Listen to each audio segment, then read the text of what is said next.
Hi, my name is Sarish Sudhakran, and in this video, I'll go over 15 important shots that you should be aware of as a filmmaker.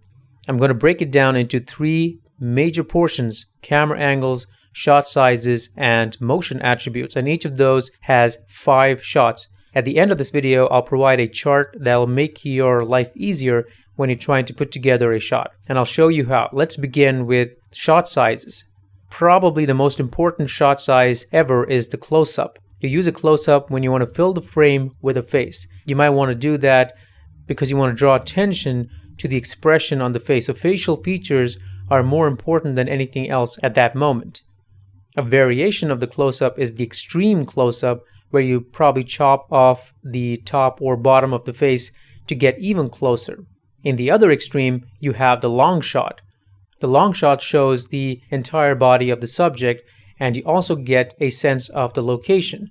Another reason why you might want to use a long shot is if you want to cover action. If somebody's running or fighting, you might want to see the entire body in motion.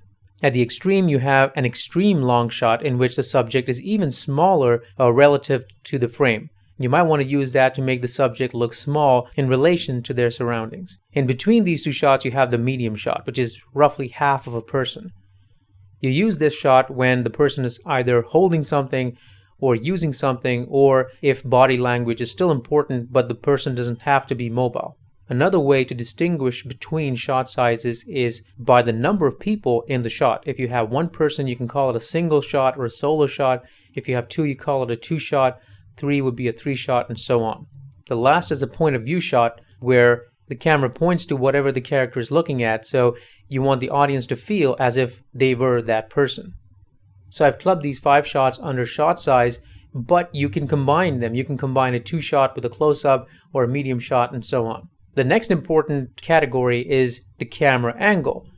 The most basic and simple camera angle is eye level, where the camera points straight ahead, and you typically use this to remain objective. You're not trying to manipulate the situation. When you want to manipulate the situation using camera angles, you can either go to a low angle, where the camera points up from a lower angle, and you use that to make the subject appear bigger or more dominating. On the other hand, you use a higher angle, where the camera points down from a high angle, and it makes the subject look diminutive and weak. Now, this is not etched in stone. You can break the rules here. An extreme case of the high angle will be a top angle or bird's eye view. So this is a special case where you want to show the topography of a location. Aerial shots are an extreme example of this as well. Next up, you have the Dutch angle or tilted shot, where your camera is not really level. An important use of this kind of shot is to draw attention to the fact that it's not a balanced frame, so something is literally off kilter. The last of the camera angles is the over-the-shoulder shot. Now, this is not strictly an angle, but it's a specialized shot that deserves its own place. Typically, an over-the-shoulder shot is confrontational by nature, so you have 1 person facing off with the other person. The last category is motion. The simplest type of motion is if you pan or tilt. That's when the camera stays in one place and it goes left or right as if you're observing a tennis match. The importance of this is the audience should feel like they are a spectator watching something objectively from a distance. If you want to move with the subject, you can either use a tracking shot, a crane, or a dolly. A tracking shot moves sideways, either left or right. A dolly moves front or back, and a crane goes up or down.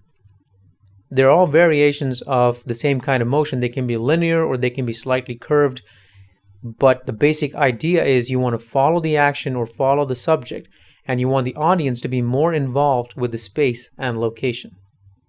A variation of the dolly shot, where you want to move in or move out, but you don't want to enter or leave the space, you use a zoom lens. Here you just want to get closer without making an emotional statement. The next type of motion is random motion, where the camera just shakes around a certain point in a random manner. This is typically used to provide motion or energy to a shot to make it come alive. Some people find it distracting, some people find it energetic. The key thing to understand is all these rules can be broken. You can use motion in any way you want, as long as the final objective is met, because ultimately a film is a combination of many edited shots. These are just basic guidelines for the beginner so they won't feel lost. The last kind of motion is slightly specialized. It's a 360-degree shot where you want to showcase the subject where the camera moves around the subject. The cool thing about motion is you have 3 dimensions to move the camera in, so you can compound motion. For example, you can add a dolly and a zoom to create a dolly zoom, which is a very popular shot. You can combine a crane with a 360-degree shot. And finally, you can combine camera angles, shot sizes, and motion in many ways to create a single take shot. Single take shots are the most complicated shots possible. They're a combination of many kinds of shots in one choreographed movement. So the actors have to move, the camera has to move. It's sort of like a dance, and it takes a lot of time and practice to pull off perfectly. So that's it for the basic camera shot sizes and angles. Here's a simple chart that I've created that will help you prepare your shots. You can find a full high-quality version of this on Patreon.